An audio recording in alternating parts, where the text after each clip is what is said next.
നമസ്കാരം. കൊലപാതകത്തിന് നിർദ്ദേശം കൊടുക്കുന്നത് പാർട്ടി, അതിന് നേതൃത്വം കൊടുക്കുന്നതും മാർഗനിർദ്ദേശം കൊടുക്കുന്നതും എല്ലാം പാർട്ടി, അത് നടപ്പിലാക്കുന്നത് പാർട്ടി അണികൾ, സ്വാഭാവികമായും നേതാക്കളുമുണ്ട്. സാധാരണ നേതാക്കൾ ഉണ്ടാവലില്ല, പക്ഷേ പെരിയ ഇരട്ടക്കൊല കേസിൽ നേതാക്കളുമുണ്ട്. ആ കേസ് വളരെയധികം മുന്നോട്ട് പോയി. ഖജനാവിൽ നിന്ന് പണമെടുത്തുകൊണ്ട് കേസ് പറഞ്ഞ കഥകളും നമ്മൾ സംസാരിച്ചു.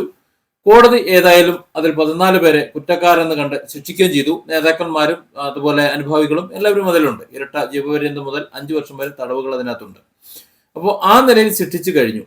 ഇപ്പോ വാർത്തകൾ വരുന്നത് ആ പ്രതികളുടെ, ശിക്ഷിക്കപ്പെട്ട പ്രതികളുടെയും മറ്റുള്ളവരുടെയും വീടുകളിൽ CPM നേതാക്കൾ പോകുന്നു എന്നാണ്. ഞാൻ ചോദിക്കുന്നത് അതിൽ ഇത്ര അത്ഭുതം എന്താണ് എന്നാണ്.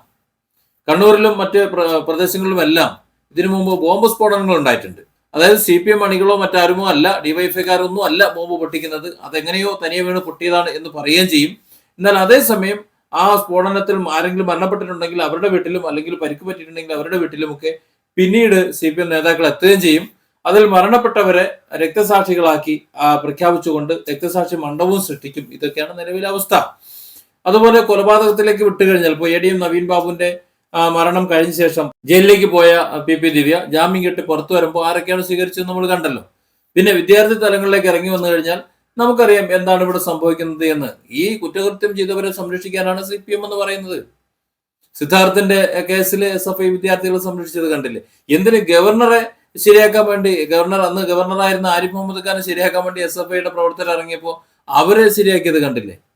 അങ്ങനെ ഏതെല്ലാം മേഖലയിൽ, അവസാനം KSRTC ഡ്രൈവർ യദുവിന്റെ കാര്യത്തിൽ വരെ നമ്മൾ കണ്ടു. അതായത് ഇവിടെ ഇരകൾക്കൊപ്പമല്ല CPM എന്ന് എന്നോ തെളിയിച്ചതാണ്, വേട്ടക്കാർക്കൊപ്പമാണ്. അങ്ങനെ വേട്ട നടത്തുന്നതിന് അവർ തന്നെ അനുമതി കൊടുത്തിട്ടുണ്ട്. കാര്യം വേട്ട നടത്തുന്നതാണ് തങ്ങളുടെ നിലനിൽപ്പ് എന്ന് കരുതുന്ന ഒരു പാർട്ടി. അങ്ങനെ ഒരു പാർട്ടി ആയിരിക്കുമ്പോൾ സ്വാഭാവികമായിട്ടും എന്തിനാണ് മറ്റുള്ളവർ അത്ഭുതം കൂടുന്നതെന്നാണ് ഞാൻ ചോദിക്കുന്നത്.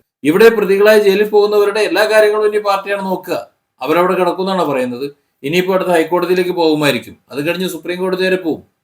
ഈ ജയിലിലേക്ക് പറഞ്ഞിട്ടവരവിടെ ജയിലിൽ ജയിൽ ശിക്ഷ അനുഭവിക്കുന്നതാണ് പറയുന്നത്. അങ്ങനെയാണെങ്കിൽ കൊടിസുനിയൊക്കെ അവിടെ ജയിൽ ഭരിക്കുമോ? അപ്പൊ CPM-നെ സംബന്ധിച്ചിടത്തോളം ഇരകൾക്കൊപ്പം നിൽക്കുക എന്നുള്ളത് അവരുടെ അജണ്ടയിലുള്ളതല്ല. അവർ തന്നെ വേട്ടക്കാരാണ്. അപ്പൊ വേട്ടക്കാരോടൊപ്പം അവർ നിൽക്കാൻ പറ്റുള്ളൂ. അപ്പൊ അതിൽ അത്ഭുതമൊന്നും തോന്നില്ല.